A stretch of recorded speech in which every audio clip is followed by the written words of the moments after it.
বাংলাদেশে বর্তমানে যে পরিস্থিতি, কে যে কোন সময় রাতের বেলা দেশ ছেড়ে দেয় সকালে উঠে আপনি নিউজের মতন দেখতে পাবেন। আচ্ছা, প্রশ্ন হচ্ছে আমাদের বিসিবির এই মুহূর্তে যিনি সভাপতি আছেন, বাংলাদেশের এক সময়ের খুবই ভদ্র, শান্ত, জনপ্রিয় ক্রিকেটার আমিনুল ইসলাম বুলবুল। ভালো ক্রিকেটার হওয়া আর একটা টিমকে পরিচালনা করা, একটা সিস্টেমকে পরিচালনা করা সোজা কথা না, যখন আপনার উপরে প্রেসার থাকবে বিভিন্ন দিক থেকে। যখন বাংলাদেশ ক্রিকেট আইসিসি থেকে আউট হয়ে গেছে, বাংলাদেশ ক্রিকেট এই আইসিসি থেকে আউট হওয়ার কারণে বছরে 300 কোটি টাকার উপরে ক্ষতিগ্রস্ত হবে। খেলোয়াড়দের বেতন থেকে যত সুযোগ সুবিধা আইসিসি দিত, এগুলো সব মাইনাস হয়ে যাচ্ছে, নাম্বার 1।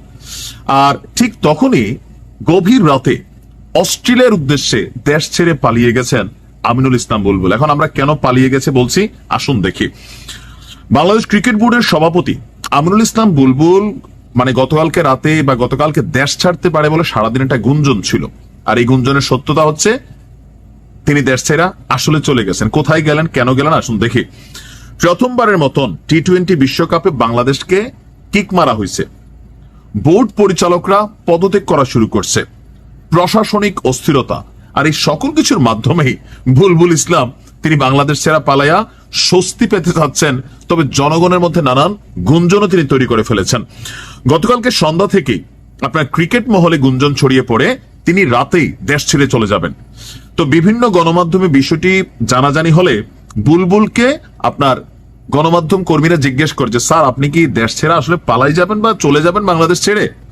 বলতেছে, না, খবরদার, এমন কোনো কথা না, আমি দেশে থাকবো, দেশে থাকাই বোর্ডের কাজ করব, এমনকি আগামী কয়েক মাসের মধ্যেও আমার বাংলাদেশ ছাড়ার কোন রকমের পরিকল্পনা নেই। তবে কয়েক ঘন্টা পরই তার অবস্থান সম্পর্কে যে তথ্য আসছে, গভীর রাতে তিনি অস্ট্রেলিয়ার উদ্দেশ্যে ঢাকা ত্যাগ করে চলে গেছেন। এখন কেন অস্ট্রেলিয়া? বোর্ডের দাবি সেখানে তার পরিবার আছে, সেখানে তিনি পারিবারিক সময় কাটাবেন, আর এমনটাই জানিয়েছে দেশের একটি ইংরেজি সংবাদ মাধ্যম। এই মুহূর্তে আমিনুল ইসলাম বুলবুলের বিদেশ যাত্রা নিয়ে প্রশ্ন তো স্বাভাবিকভাবে উঠছে যে বাংলাদেশ ক্রিকেটটারে কেউ বলেন 3 আসিফ খায়া ফেলছে। সাবেক ক্রীড়া উপদেষ্টা আসিফ মাহমুদ সজীব ভুইয়া, ডক্টর আসিফ নজরুল আইসিসির সাথে চ্যালেঞ্জ নিয়ে পট করে কই থেকে কি প্যাস লাগালেন। আগেই কইছি বাংলাদেশের গণে না আইসিসি, এটা কিন্তু বাস্তব। কারণ বাংলাদেশ ক্রিকেটে ওই রকম কোনো কিছুই আমরা করতে পারতেছি না। নাম্বার 3 হচ্ছে আমাদের শিল্পী আসিফ, এটা একটা ট্রল হয়েছে আর কি।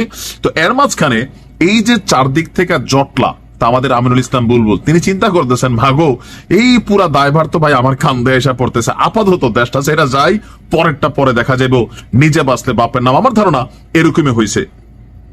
বিসিবির বর্তমান পরিস্থিতিতে এই সফর নিয়ে নানান সমালোচনা আসবে যে ওনার অনুপস্থিতিতে বোর্ডের সভাপতি শেখ হাসিনা, আওয়ামী লীগের সভাপতি, সভানেত্রী শেখ হাসিনা বাংলাদেশ আওয়ামী লীগ ঘুমাই গেছে, বিসিবির সভাপতি নাই, তো বোর্ডের সিদ্ধান্তগুলো কে নেবে?